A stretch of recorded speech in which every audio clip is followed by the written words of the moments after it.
लेकिन इस पूरे मामले पर चर्चा करने के लिए कई विशेषज्ञ प्रवक्ता हमारे साथ जुड़ गए हैं। केसी कौशिक जो कि पूर्व एएसजी हैं, एडिशनल सॉलिसिटर जनरल रहे हैं, उनका भी हम रुख करेंगे। साथ ही हमारे साथ में जो बीजेपी के प्रवक्ता हैं राजीव जेटली, वो मौजूद हैं। इसके अलावा दीपक झा जो राजनीतिक विश्लेषक हैं, रामकृपाल सिंह हमारे साथ स्टूडियो में मौजूद हैं, वरिष्ठ पत्रकार, वो भी इस डिस्कशन पर हमें अपडेट देंगे। साथ ही इसको समझने की हम कोशिश करेंगे। लेकिन सबसे पहले मैं रुख करना चाहूंगा कौशिक जी आपका। कानूनी तौर पर अगर देखा जाए तो इस पूरे मामले के अंदर राहुल गांधी पर पहले भी आरोप लगते रहे हैं। इस मामले को, ये कानूनी पहलू पर कई बार जा चुका है, लेकिन इस बार क्या उन्हें कोर्ट से राहत मिलेगी? आज वो सीजेएम की अदालत के फैसले को चुनौती देने के लिए सेशंस कोर्ट में जाएंगे। कानूनी प्रक्रिया क्या होती है ये हमने उनके वकीलों से भी सुना, लेकिन इसके कानूनी पेच क्या है? क्या कुछ मुश्किलें भी आ सकती हैं या वो यहां से राहत हासिल कर पाएंगे? आपका व्यू क्या? देखिए, मेरा जो लीगल का एक्सपीरियंस कहता है 45 साल का, वो ये कहता है कि उनको सेशन कोर्ट से न्याय मिलेगा। इसमें दो चीजें बात आती हैं, एक तो सेंटेंस और कन्विक्शन। जिस तरह का जो इंडियन पेनल कोड धारा 499 500 के मातहत जो सजा हुई है, उस सजा में तीन तरह का प्रोविजन है। पहला है फाइन, दूसरा है सिंपली इम्प्रिजमेंट, तीसरा है फाइन एंड इम्प्रिजमेंट बोथ। जहां तक इम्प्रिजमेंट का सवाल है, इम्प्रिजमेंट उसमें लिखा है मैक्सिमम 2 इयर्स। उसमें ये नहीं लिखा है 2 साल की सजा देनी है, उसमें लिखा है मैक्सिमम। यदि वो 1 दिन की भी सजा देते तो वो भी सजा मानी जाती। लेकिन ऐसा लगता है जो पूरी सूरत में ये प्रक्रिया कोर्ट के माध्यम चली है, कोई लॉबी ऐसा जरूर काम कर रही थी जो ये इंश्योर करना चाहती थी, जो इस तरह से करना चाहती थी, इसमें मैक्सिमम सजा दी जाए। मेरा ऐसा मानना है कि जो कानून है ये इंडियन पेनल कोड में 1860 में आया था।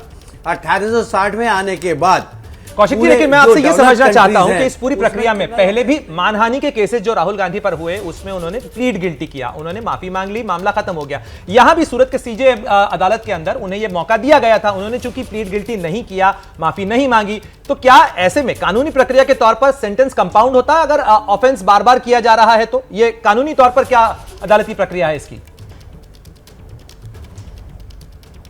देखिए, जो पहला, जहां तक मेरी जानकारी है, जो पहले की आप बात कर रहे हैं उसमें कोर्ट में जो सुप्रीम कोर्ट की हम बात कर रहे हैं, सुप्रीम कोर्ट के सामने डिफरेंट चीज थी। यहाँ पे वहां सुप्रीम कोर्ट में ट्रायल नहीं चल रहा था। सुप्रीम कोर्ट में जो उन्होंने अपील फाइल की थी उसमें उन्होंने जो है ना ये बात आई थी, लेकिन किसी पर्टिकुलर कोर्ट से उनको सजा नहीं मिली थी। दोनों में डिस्टिंक्शन ये, जो सूरत कोर्ट की सवाल है, सूरत कोर्ट ने जिस मामले में ये संज्ञान लेके ये सेंटेंस दिया है, उसमें बेसिक 2 फ्लॉ हैं। पहली बात तो ये, सूरत कोर्ट को जुरिडिक्शन नहीं है।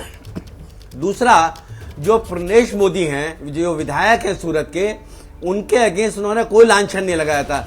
लांछन उन्होंने ये लगाया था कि उन्होंने 2-3 नाम 4 कोट किए थे कि जिनके सरनेम ये हैं, ये इस तरह के जो आपराधिक मामले हैं उसमें उनका सरनेम यही क्यों होता है। तो जिनके अगेंस्ट उन्होंने लांछन लगाए थे, जो एलेज लांछन है, वो यदि कोर्ट के सामने आते तो निश्चित रूप से प्रक्रिया डिफरेंट होती।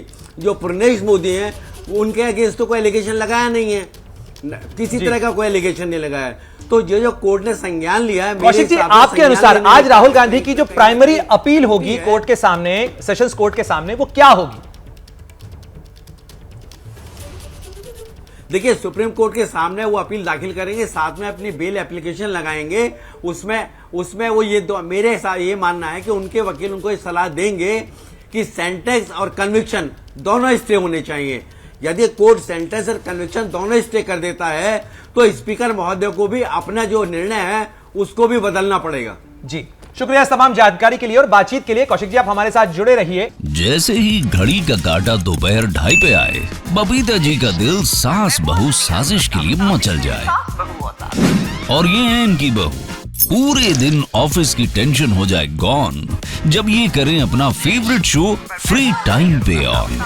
इनकी तरह आप भी देखें अपना फेवरेट शो अपने टाइम पर और डाउनलोड कीजिए एबीपी लाइव ऐप अपने स्मार्ट टीवी पर।